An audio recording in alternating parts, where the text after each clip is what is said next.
Hello friends, வாங்க இன்னைக்கு நம்ம முருங்கைக்காய் மாங்காய் சாம்பார் வைக்கலாம். என்னடா இன்னைக்கு மாங்காய் முருங்கைக்காய் சாம்பார் அப்படின்னு நீங்கள் நினைக்கலாம். ஸோ மாங்காய் முருங்கைக்காய் இப்போ தான் சீசன். ஸோ அதனால் இன்னைக்கு நம்ம மாங்காய் முருங்கைக்காய் சாம்பார் வைக்கலாம். வாங்க அதுக்கு என்னென்ன தேவைன்னு பார்த்துடலாம்.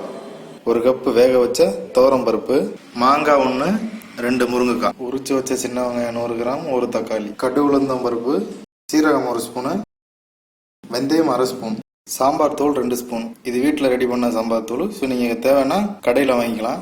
கருவேப்பிலை, கொத்தமல்லி, பூ தேவையான ஆயில் நல்லா காஞ்சிச்சு. கடுகு உளுந்தம் பருப்பு போடலாம். இப்போ வெந்தயத்தை போடலாம். இப்போ சீரகத்தை போடலாம். கொத்தமல்லி,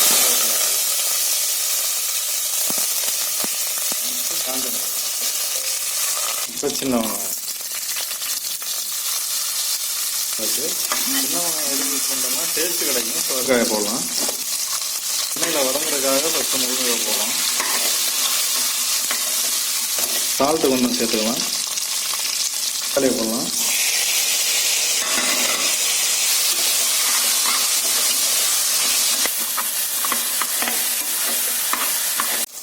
தக்காளி வதங்கிடுச்சு. நம்ம திருப்பாத்த பவுடர் போடலாம்.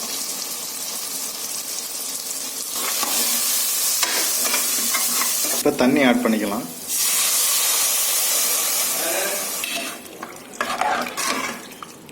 நம்ம அதில் புளி ஆட் பண்ண போகிறதில்ல. ஏன்னா மாங்காய் போடுறதுனால புளிப்புத்தன்மை கொஞ்சம் அதிகமாக இருக்கும். ஸோ அதனால் மாங்காயில் புளிப்புத்தன்மை அதிகம் இருக்கிறதுனால நம்ம புளி ஆட் பண்ணுறதில்ல. புளி தேவையானவங்க புளி ஊற்றிக்கலாம். நல்லா முருங்கைக்காயெல்லாம் வெந்துருச்சு. ஸோ இப்போ மாங்காயை போடலாம். பருப்பையும் ஊற்றிடலாம். ஏன்னா மாங்காய் ரொம்ப நேரம் வேகக்கூடாது. வெந்துருச்சுன்னா அது குழஞ்சி சாம்பாரோட குழஞ்சி நம்ம சாப்பிட முடியாத அளவுக்கு போயிடும். ஸோ அதனால் நம்ம பருப்பு ஊற்றிடலாம். இப்போ நல்லா கரண்டியை விட்டு நல்லா ஒரு கிண்டி விட்டோம்னா ஸோ இந்த பருப்பு கட்டியாக இருந்தால் கூட உடஞ்சிரும். ஸோ இப்போ கொதிச்ச உடனே சாம்பார் ரெடி ஆயிடுச்சு. கொதிச்ச உடனே நம்ம எடுத்துடலாம். சின்ன ஒரு மூடியை போட்டு மூடிடலாம். நல்லா கிண்டணும். எதுக்கு கிண்டணும்னா அடி பிடிச்சிரும்.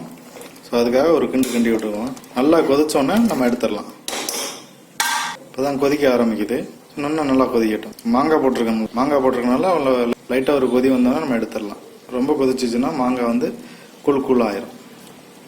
அடுப்பு ஆஃப் பண்ணிடலாம். இப்போ சாம்பார் ரெடி ஆயிடுச்சு. நம்ம அடுப்பு ஆஃப் பண்ணிடலாம். இப்போ முருங்கைக்காய் மாங்காய் சாம்பார் ரெடி ஆயிடுச்சு. லைட்டாக கொத்தமல்லி போட்டுக்கலாம்.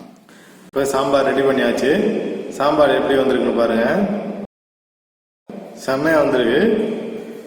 சாம்பார் செம்மையா வந்திருக்கு. சூப்பராக வந்திருக்கு. நீங்களும் செஞ்சு பாருங்க. லைக் பண்ணுங்க, ஷேர் பண்ணுங்க, சப்ஸ்கிரைப் பண்ணுங்க.